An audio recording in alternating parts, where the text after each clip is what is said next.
आज के इस केस में एक हस्बैंड अपनी बीवी को अपने दोस्तों के सामने नंगा नाच कराता है। वो उनके साथ फिजिकल कराता है। अगर वो ऐसा नहीं करती तो उसे बहुत ज़्यादा टॉर्चर करता है, उसे बहुत ज़्यादा मारता है। और वो किसी से बता भी नहीं सकती थी क्योंकि उसने लव मैरिज खुद ही की थी। तो चलिए जानते हैं कैसे एक लड़की की ज़िंदगी जीते जी नर्क बन चुकी थी।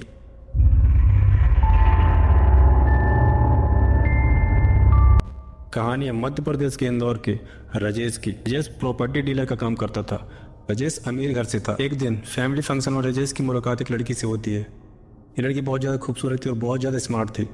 तो दोनों की बात होने लगी थी और दोनों की दोस्ती हो गई थी। और कब ये दोस्ती प्यार में बदल गई किसी को पता ही नहीं चला। और ये दोनों काफ़ी ज़्यादा मिलने भी लगे थे और इनको रिलेशनशिप में काफ़ी ज़्यादा टाइम हो गया था। फिर दोनों एक दूसरे से शादी करना चाहते थे और अपने रिलेशनशिप के बारे में अपने घर वालों को बता दिया था। और इनके पेरेंट्स अच्छे थे कि इन दोनों की शादी के लिए मान जाते हैं और 15 अप्रैल 2003 को इनकी शादी भी करा देते हैं। शादी के बाद इनका सब अच्छा चल रहा था। लेकिन अब आता है 2018।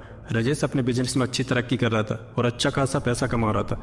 लेकिन राजेश को अब गंदी चीज़ों की लत लगने लगी थी। राजेश शराब पीने लगा था, अय्याशी करने लगा था। और राजेश के अब तक 3 बच्चे हो चुके थे और राजेश शराब पीता था, अय्याशी करता था। अब राजेश की बीवी राजेश को इग्नोर करने लगी थी, उस पर ज्यादा ध्यान नहीं देती थी। वो सिर्फ अपने बच्चों को देखती थी। राजेश घर आए या न आए उसे ज्यादा फर्क नहीं पड़ता था। तो राजेश को ये लगने लगा था कि अब मेरी बीवी मुझे नहीं समझ रही।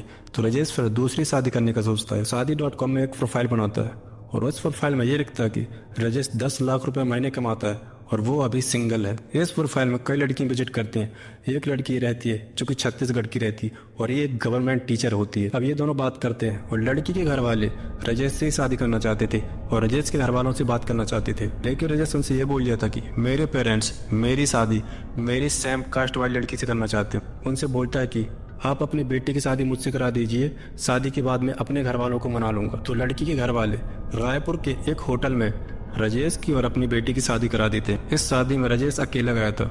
ना ही राजेश के घर वाले गए थे और ना ही राजेश का कोई दोस्त गया था और ना ही राजेश की पहली वाली बीवी को यह पता था कि राजेश फिर से शादी कर रहा है। और शादी के बाद राजेश अपनी नई बीवी को अपने फार्म हाउस में रखता है और पुरानी बीवी अभी वो घर में ही रहती है। राजेश 4 दिन से ही अपने रंग दिखाने शुरू कर दिया था।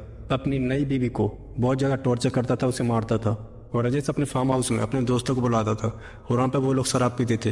और शराब पीने के बाद राजेश अपने दोस्तों के साथ अपनी बीवी के साथ गंदी हरकतें करता था और अपनी बीवी को धमकी भी दे रखा था, अगर तुमने किसी से बताया तो मैं तुम्हें जान से मार दूंगा। और राजेश उससे फोन भी छीन लिया था और ना ही किसी से बात करने देता था। और ये चीज राजेश की पुरानी वाली बीवी को बिल्कुल भी नहीं पता था कि राजेश क्या कर रहा है। अब राजेश की नई बीवी बहुत ज्यादा परेशान हो चुकी थी इन चीजों से और वो वहां से बाहर निकलना चाहती थी। राजेश किसी इमरजेंसी काम की वजह से बाहर गया था और इतने में उसकी नई बीवी को मौका मिल जाता है और वो वहां से निकल जाती है और वो सबसे पहले पुलिस स्टेशन जाती है और राजेश की कंप्लेंट करती है। और राजेश की इस नई बीवी को बिल्कुल भी नहीं पता था कि राजेश की पहले शादी हो चुकी है और उसके 3 बच्चे भी हैं। पर पुलिस तुरंत ही जाती है और राजेश को अरेस्ट कर लेती है। अब आप सोचो कि वो लड़की टीचर थी, अच्छी खासी लाइफ थी उसकी। उसने और उसके घर वालों ने पैसा देखा और राजेश से शादी की और उस लड़की की जिंदगी बर्बाद हो गई। और ये कैसे ही पे खत्म होता है। अगर आपको ऐसे स्टोरी सुनना पसंद है तो चैनल को सब्सक्राइब कर लेना। Thank you.